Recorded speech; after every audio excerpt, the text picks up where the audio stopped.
പ്രിയപ്പെട്ട കൂട്ടുകാരെ, പുതിയൊരു വീഡിയോയിലേക്ക് എല്ലാവർക്കും സ്വാഗതം. ബൈബിൾ വായന, ബൈബിൾ റീഡിംഗ് 9/1/2025. വിശുദ്ധ മത്തായിയുടെ സുവിശേഷം 9-ാം അധ്യായമാണ് ഇന്ന് വായിക്കുന്നത്.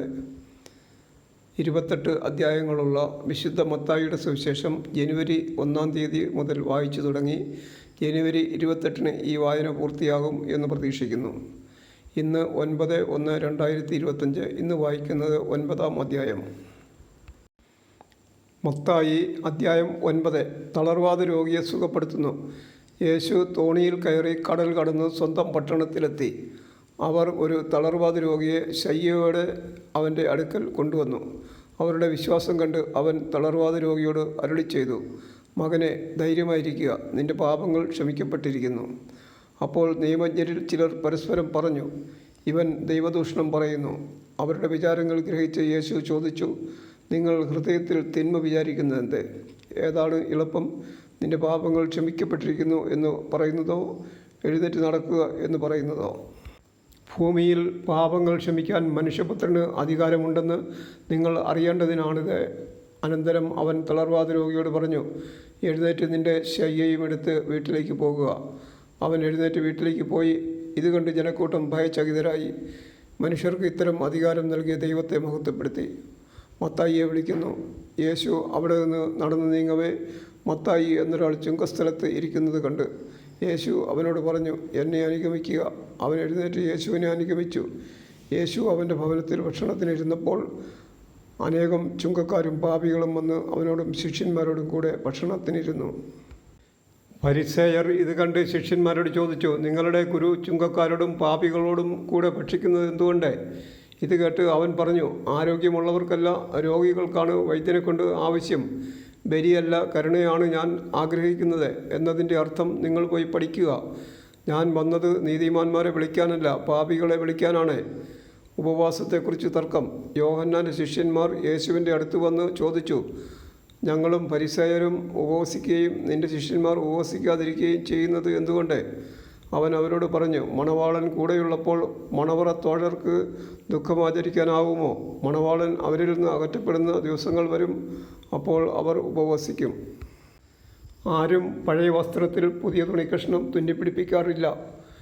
അങ്ങനെ ചെയ്താൽ തയ്ച്ചു ചേർത്ത തുണിക്കഷ്ണം വസ്ത്രത്തിൽ നിന്ന് കീറിപ്പോരുകയും കീറൽ വലുതാവുകയും ചെയ്യും.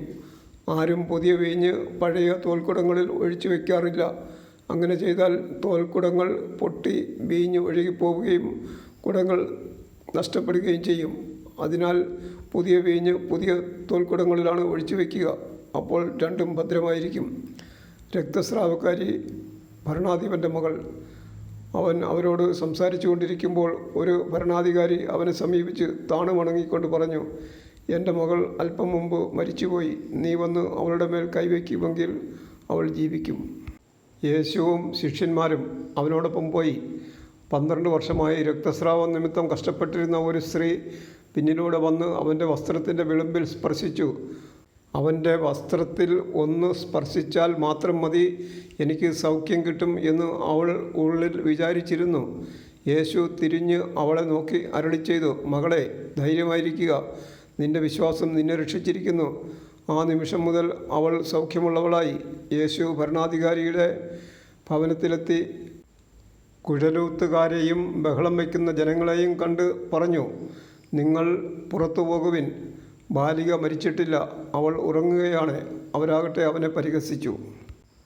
ജനക്കൂട്ടത്തെ പുറത്താക്കിയ ശേഷം അവൻ അകത്ത് കടന്നു അവളെ കൈക്ക് പിടിച്ച് ഉയർത്തി. അപ്പോൾ ബാലിക എഴുന്നേറ്റു. ഈ വാർത്ത ആ നാട്ടിലെങ്ങും പരന്നു. അന്ധർക്ക് കാഴ്ച നൽകുന്നു. യേശു അവിടെ നിന്ന് കടന്നു പോകുമ്പോൾ 2 അന്ധന്മാർ, ദാവീദിൻ്റെ പുത്ര, ഞങ്ങളിൽ കനിയണമേ എന്ന് കരഞ്ഞപേക്ഷിച്ചുകൊണ്ട് അവനെ അനുഗമിച്ചു. അവൻ ഭവനത്തിലെത്തിയപ്പോൾ ആ അന്ധന്മാർ അവൻ്റെ സമീപം ചെന്നു. യേശു അവരോട് ചോദിച്ചു, എനിക്ക് ഇത് ചെയ്യാൻ കഴിയുമെന്ന് നിങ്ങൾ വിശ്വസിക്കുന്നുവോ? ഉവ്വ് കർത്താവേ എന്ന് അവർ മറുപടി പറഞ്ഞു. നിങ്ങളുടെ വിശ്വാസം പോലെ നിങ്ങൾക്ക് ഭവിക്കട്ടെ എന്ന് പറഞ്ഞുകൊണ്ട് അവൻ അവരുടെ കണ്ണുകളിൽ സ്പർശിച്ചു. അവരുടെ കണ്ണുകൾ തുറന്നു. ഇത് ആരും അറിയാനിടയാകരുത് എന്ന് യേശു അവരോട് കർശനമായി നിർദ്ദേശിച്ചു. എന്നാൽ അവർ പോയി അവൻ്റെ കീർത്തി നാടെങ്ങും പരത്തി. ഊമനെ സുഖമാക്കുന്നു. അവർ പോയി കഴിഞ്ഞപ്പോൾ പിശാച് ബാധിതനായ ഒരു ഊമനെ ജനങ്ങൾ അവൻ്റെ അടുക്കൽ കൊണ്ടുവന്നു. അവൻ പിശാചിനെ പുറത്താക്കിയപ്പോൾ ആ ഊമൻ സംസാരിച്ചു. ജനങ്ങൾ അത്ഭുതപ്പെട്ടു പറഞ്ഞു, ഇതുപോലൊരു സംഭവം ഇസ്രയേലിൽ ഒരിക്കലും കണ്ടിട്ടില്ല. എന്നാൽ ഫരിസേയർ പറഞ്ഞു, അവൻ പിശാചുക്കളുടെ തലവനെ കൊണ്ടാണ് പിശാചുക്കളെ ബഹിഷ്കരിക്കുന്നത്. വിളവിൻ്റെ നാഥനോട് പ്രാർത്ഥിക്കുവിൻ. യേശു അവരുടെ സിനഗോഗുകളിൽ പഠിപ്പിച്ചും രാജ്യത്തിൻ്റെ സുവിശേഷം പ്രസംഗിച്ചും എല്ലാ രോഗങ്ങളും വ്യാധികളും സുഖപ്പെടുത്തിയും എല്ലാ നഗരങ്ങളിലും ഗ്രാമങ്ങളിലും ചുറ്റി സഞ്ചരിച്ചു. ജനക്കൂട്ടങ്ങളെ കണ്ടപ്പോൾ യേശുവിന് അവരുടെ മേൽ അനുകമ്പ തോന്നി. അവർ ഇടയനില്ലാത്ത ആടുകളെപ്പോലെ പരിഭ്രാന്തരും നിസ്സഹായരുമായിരുന്നു. അവൻ ശിഷ്യന്മാരോട് പറഞ്ഞു, വിളവ് അധികം, വേലക്കാരോ ചുരുക്കം. അതിനാൽ തൻ്റെ വിളഭൂമിയിലേക്ക് വേലക്കാരെ അയക്കാൻ വിളവിൻ്റെ നാഥനോട് പ്രാർത്ഥിക്കുവിൻ. വിശുദ്ധ മത്തായിയുടെ സുവിശേഷം 9-ാം അധ്യായം പൂർണ്ണമായി.